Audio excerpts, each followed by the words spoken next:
El día del relámpago. Autor Juan José Benítez. Parte 23. El informe de los forenses había terminado. Fue hallada agua en el estómago en una cantidad superior a 500 mililitros. Esto significaba que el enigmático personaje estaba vivo cuando cayó o lo arrojaron al agua. Se detectaron hemorragias en el oído medio y en las celdas mastoideas, y la autopsia fue redondeada, como decía, con los tradicionales exámenes complementarios, radiológicos, microscópicos, químicos y bioquímicos. Fue así como se apreció opacidad de los senos paranasales, indicativo de sumersión o ahogamiento intravital, mientras el sujeto estaba vivo, y una amplia colonia de protozoarios, ciliados y diatomeas, los decisivos marcadores biológicos a los que hacía alusión el general en el encabezamiento del informe. Las diatomeas también conducen a la luz. Los análisis, en efecto, identificaron 3 tipos de diatomeas. Todas ellas aparecieron en la médula de los huesos largos, así como en la sangre cardíaca y demás órganos irrigados por la circulación sistémica. Las pruebas se repitieron con ejemplares existentes en el cerebro, pulmón, hígado y riñones. No había duda. El personaje se ahogó en plena lucha. La respiración agitada del infeliz tratando de sobrevivir arrastró aire y agua con diatomeas. Primero fueron bombeadas al corazón y desde allí distribuidas por el resto de los órganos. Según los especialistas, la identificación de las diatomeas puede conducir al lugar exacto en el que se registró la sumersión o ahogamiento. En otras palabras, cada diatomea procede de un punto en el planeta. Supuse que los forenses tenían perfecto conocimiento del riesgo de contaminación existente en el proceso de investigación. Imaginé que tomaron todas las precauciones posibles. Di por bueno el hecho de que las diatomeas localizadas en el interior del cadáver eran ajenas al laboratorio. En ese momento no supe de qué lugar procedían. El informe tampoco hablaba de ello. Ahí concluía el trabajo de los peritos. En resumen, el ahogado no había muerto en el mar de la sal. Algo intentaba comunicarme el general Curtis, pero no estuve listo. Me resigné. Esperaría su regreso a Edwards. Por cierto, del maletín ni palabra. Me pareció raro que el informe no lo mencionara. Domenico habló con Curtis a primera hora del lunes 27 de agosto. El jefe del proyecto se mostró preocupado. El equipo había procedido al embalsamiento del cadáver, pero el papeleo para la repatriación del cuerpo era un asunto laborioso, casi agónico, que dependía por completo de los jordanos. Curtis, harto, llamó a los árabes mamporreros y bigardos. Nadie sabía cuándo lograrían salir de aquel agujero. El Pentágono empezó a impacientarse y con razón. Si los jordanos descubrían que las granadas habían sido diezmadas, Curtis y el resto no saldrían con vida del país. Para colmo, según Domenico, el Galaxy que había transportado las armas terminó huyendo como un conejo.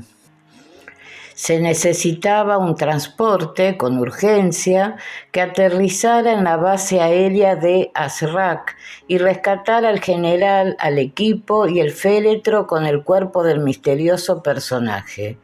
Pero no era tan sencillo. La situación en Oriente Próximo seguía deteriorándose tal y como preveía el siniestro plan rapto de Europa. Representantes del rey jordano y del presidente egipcio venían celebrando intensas y frecuentes reuniones con el fin de restablecer relaciones diplomáticas. La guerra, insisto, aullaba cada vez más próxima.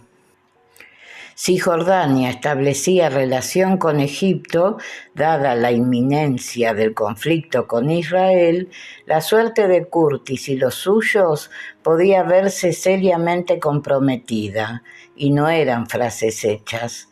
Curtis lo sabía, el Pentágono lo sabía, Kissinger lo sabía, Nixon lo sabía. La situación empeoró.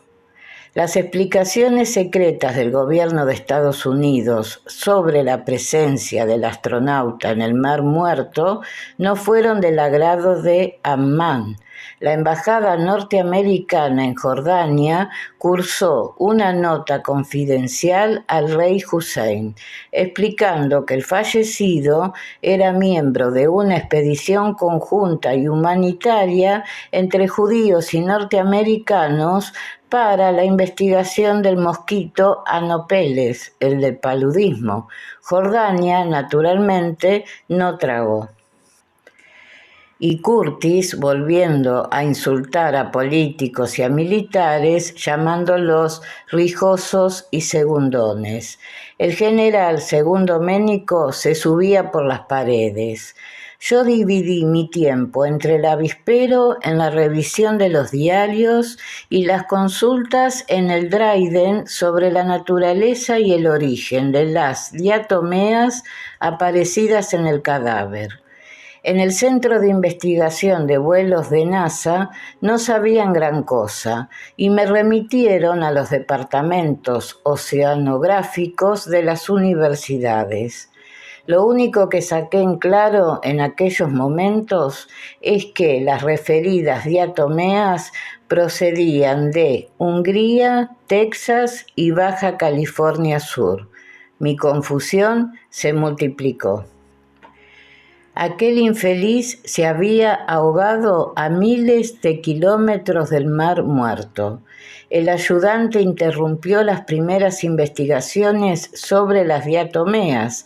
Tenía una buena noticia, mejor dicho, dos. Al fin. El Pentágono había sobornado a los militares jordanos con una buena suma de dinero y el papeleo para la repatriación del astronauta se agilizó milagrosamente. La segunda buena noticia fue el avión de carga C-141 que volaba ya hacia la base de Azraq. Doménico no supo decirme dónde lo habían localizado. Supuse que podía proceder de una de las bases de Norteamérica en Turquía. Llegaría a Jordania esa misma noche.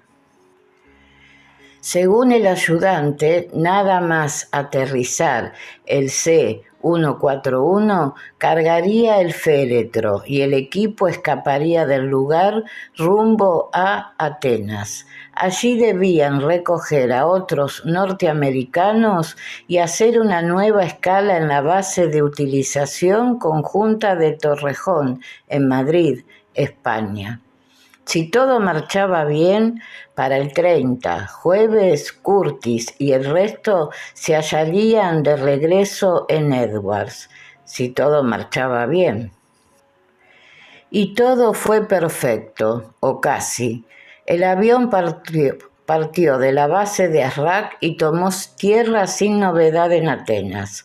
Curtis se comunicó con su ayudante. El general aparecía más relajado. Pocas horas después, el C-141 se dirigía hacia España. Doménico anunció: «El general tiene una sorpresa para ti». No dijo más. Curtis, probablemente, no le informó sobre el particular. ¿Una sorpresa?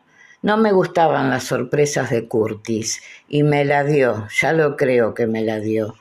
En Atenas se unieron al grupo los familiares de una serie de pilotos norteamericanos. Regresaban también a USA. Yo me encerré en el avispero y me dediqué a lo mío. Pero hacia las 15 horas de ese 28 de agosto llamaron a la puerta. Era Walter. Doménico volvía a reclamarme en su despacho en el hangar rojo. ¿Qué tripa se le había roto esta vez? Encontré al ayudante desplomado en su sillón y pálido como la cera. Sujetaba el rosario con ambas manos, con fuerza, y lo besaba sin cesar. Me vio, pero no me vio. De vez en cuando suspiraba y decía: Dios, Dios, Dios. No logré que respondiera a mis preguntas. Besaba y besaba la crucecita y de pronto se desmayó. Solicité ayuda. ¿Qué le ocurría? Acudieron 2 tenientes y trataron de reanimarlo. Buscaron agua. Fue inútil. Doménico estaba privado del todo. Pregunté: ¿qué pasaba? Los tenientes parecían mudos. Comprendí. Ocultaban algo. No me miraron. Finalmente entró un capitán, traía un télex en las manos.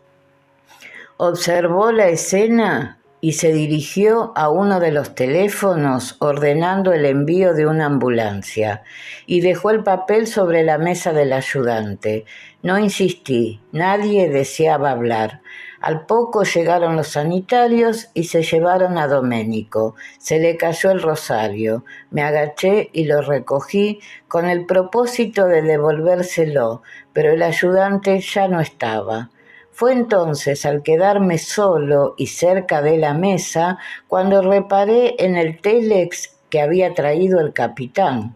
Dejé el rosario sobre el escritorio y algo más fuerte que yo me empujó a leer el texto. Tuve que leerlo por segunda vez. Dios, no supe qué hacer y comprendí el porqué del desmayo de Doménico y el silencio de los tenientes. Tenía que haber un error. Salí del despacho y busqué al capitán. Pensé que me hallaba en mitad de uno de mis sueños, pero no. Interrogué al capitán y el hombre bajó la cabeza y asintió con el silencio. Era cierto. El C-141 en el que viajaba el general Curtis había desaparecido a las 22:50 hora local de España. Tuve que sentarme. El télex era claro e implacable. Un avión de carga C-141A-10LM Starlifter de la USAF perdió el contacto con la torre de control de la base conjunta hispano-norteamericana de Torrejón, cerca de Madrid, cuando se hallaba en aproximación a la misma. Dios mío, otra vez. El capitán fue suministrándome nuevos informes. El avión se había estrellado en una zona boscosa cerca de la localidad de Pastrana. No había duda. Era el C-141 en el que viajaban los 3 directores de Caballo de Troya, el féretro con el astronauta, los forenses y Curtis, así como los familiares de los pilotos que regresaban de un viaje turístico por Grecia. Las primeras noticias no hablaban de supervivientes. Alguien caritativo me sirvió un whisky. Como digo, todo era confuso. Los teletipos repiqueteaban información sin cesar, pero en ocasiones contradictoria. Hablaban de 24 víctimas, nunca mencionaron el féretro. El capitán lo verificó, correcto. Tripulación 7, ocupantes 18. Hacía un total de 25. ¿Por qué hablaban de 24 fallecidos? Números de horas voladas por el C-141, 14.372. Y un dato que me dejó perplejo, nadie sabía en qué año fue construido. No lograba entender lo ocurrido. El avión podía ser viejo, pero la tripulación, 2 pilotos y 2 ingenieros, era excelente, los conocía.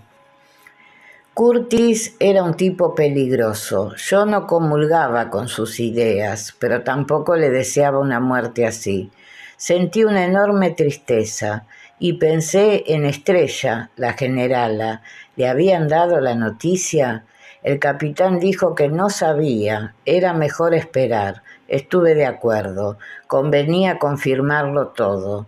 Y noté cómo el corazón aceleraba. Los teletipos gotearon hasta bien entrada la noche. El hangar rojo estaba patas arriba. Todos conocían y odiaban a Curtis. El C-141 llevaba una carga de 8 toneladas, muy poco. El peso máximo de despegue autorizado era de 147 toneladas.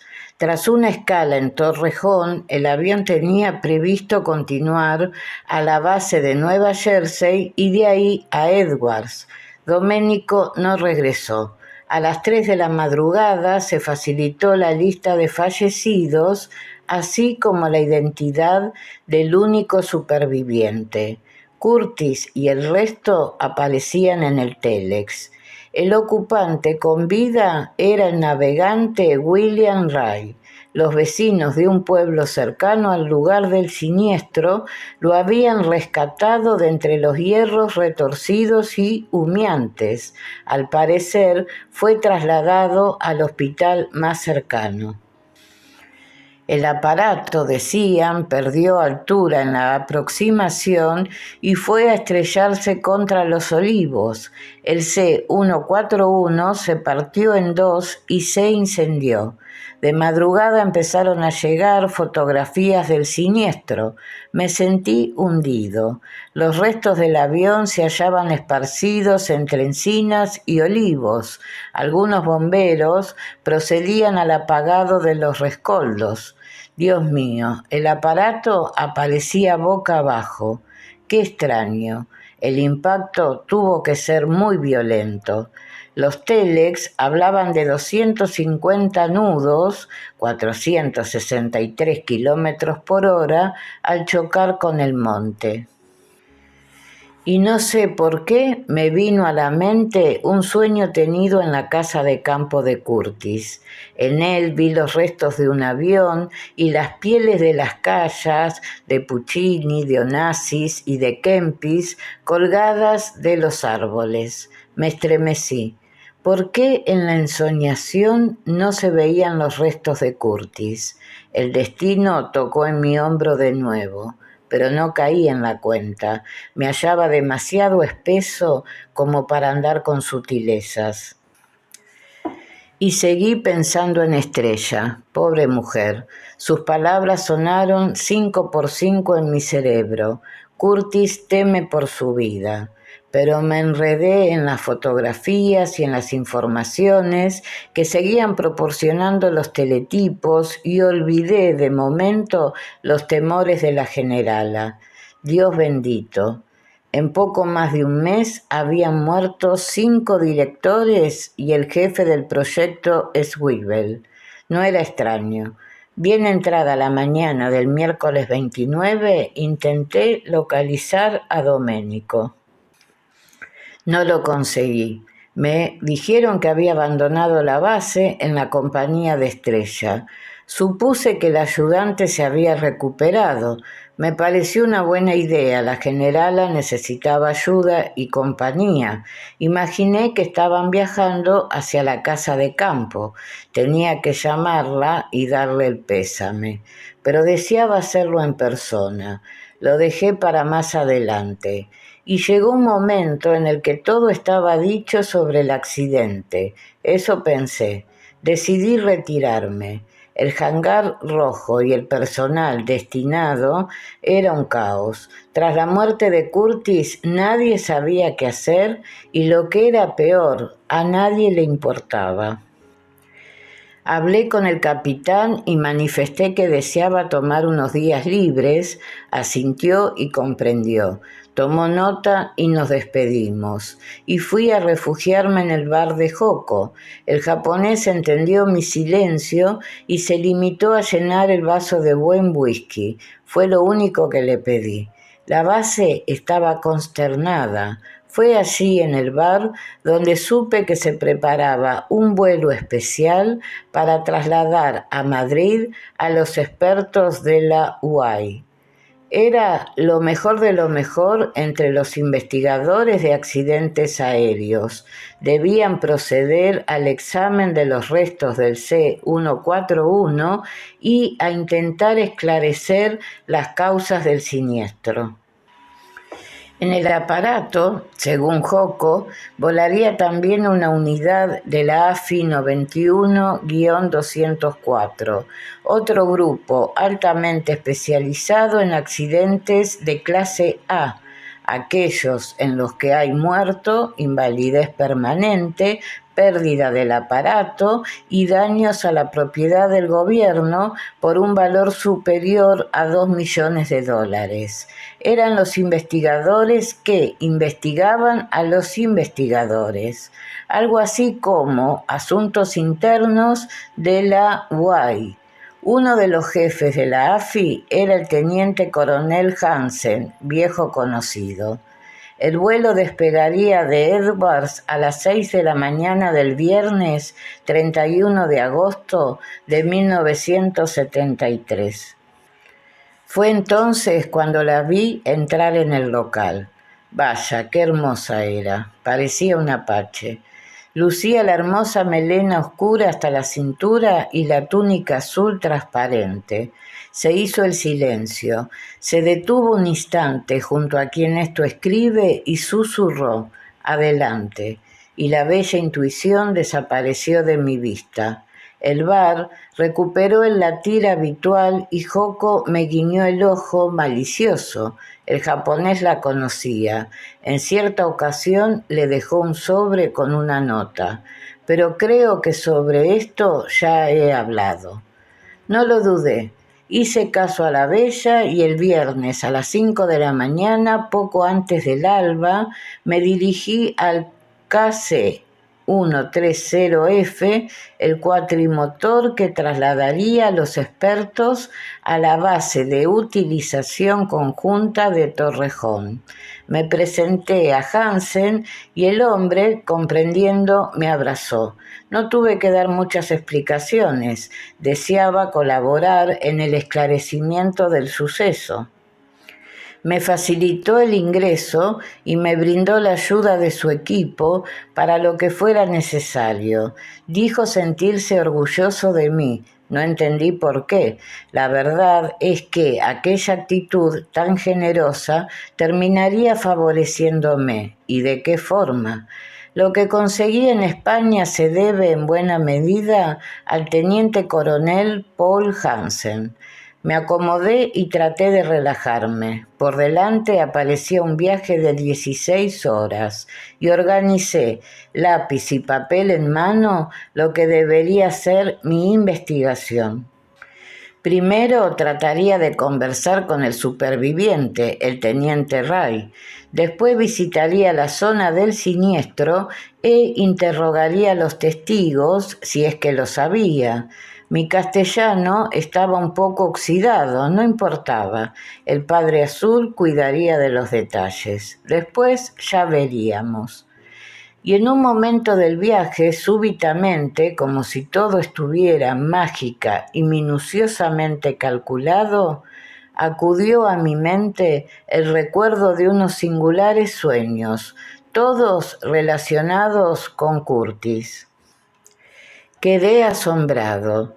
Ahora, sabiendo lo que sabía, dichas ensoñaciones cobraron un valor muy especial, la perla de los sueños.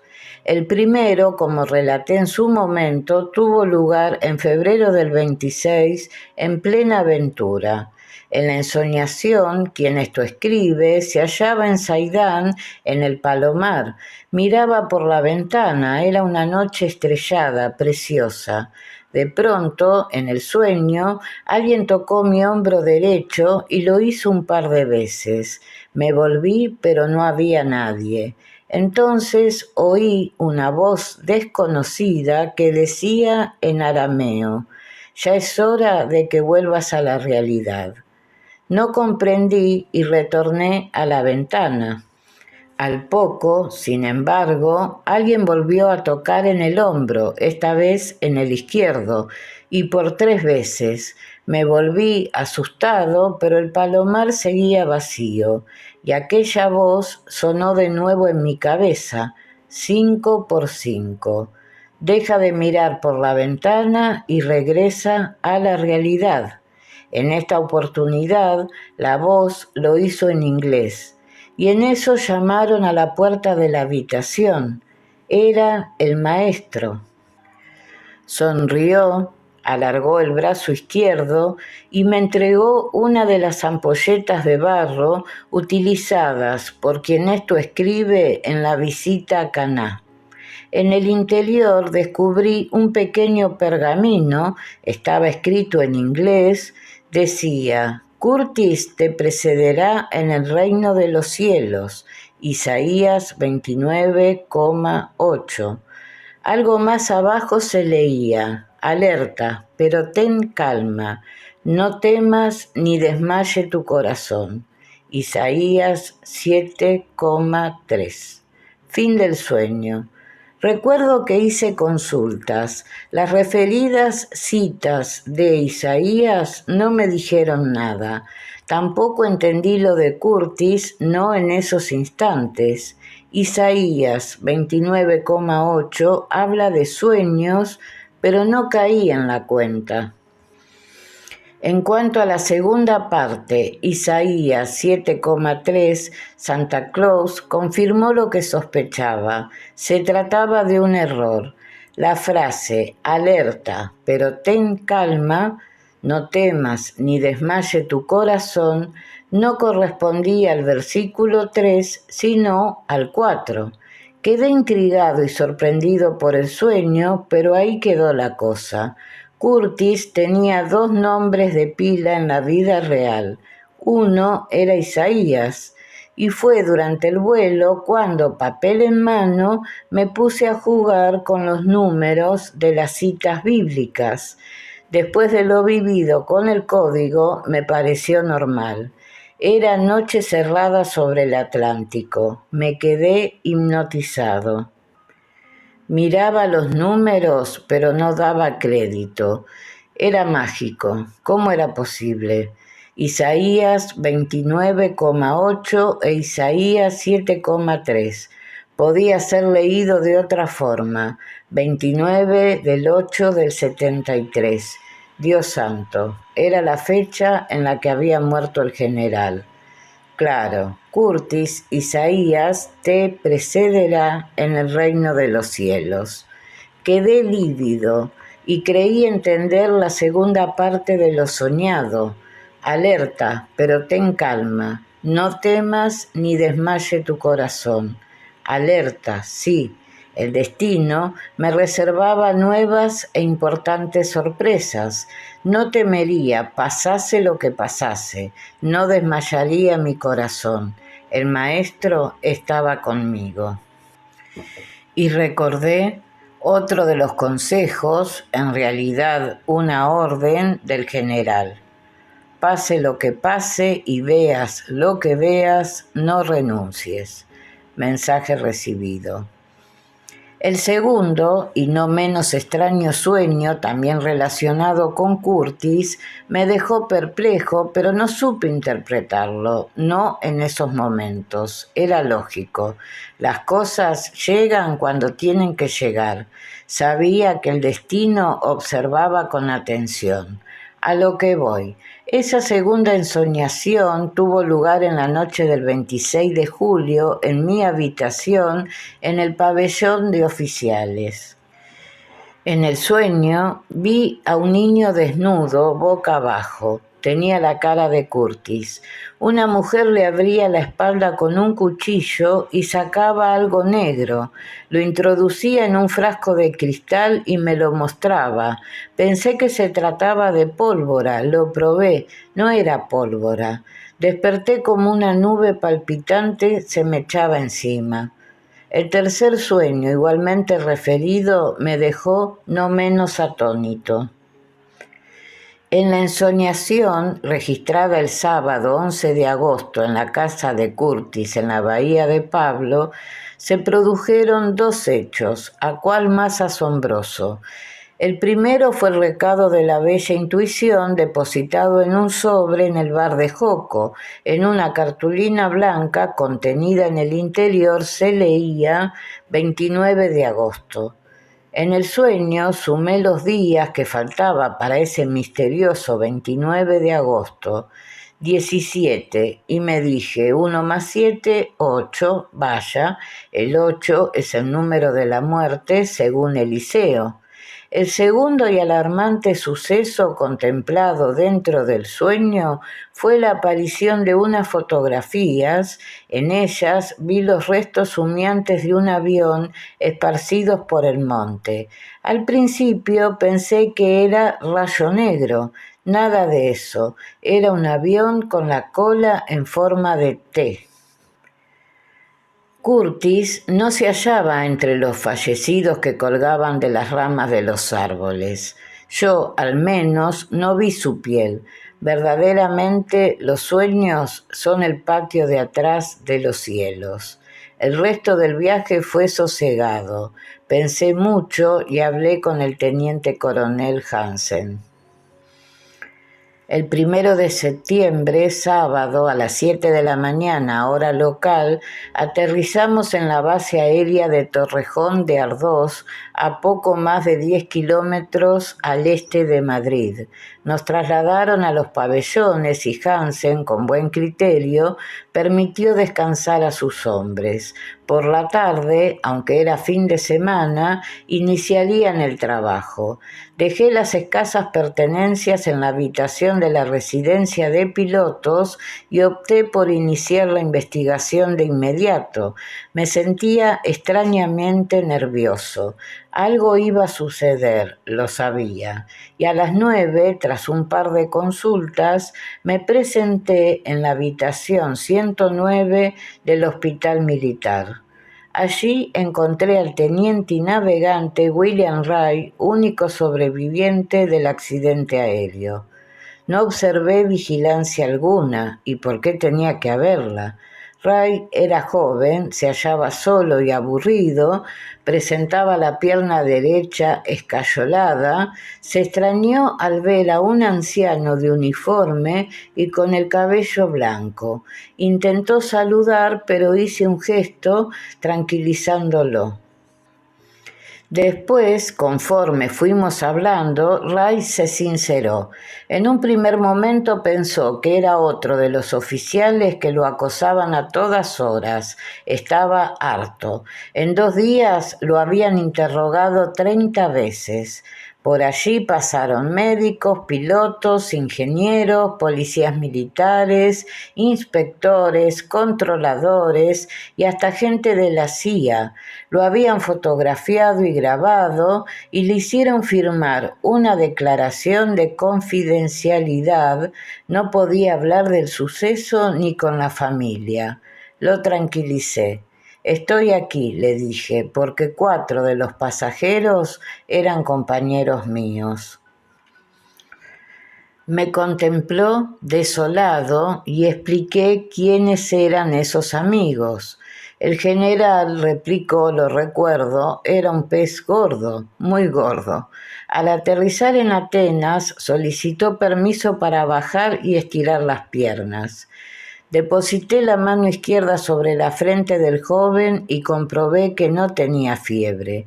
Sonreí y el muchacho se sintió agradecido.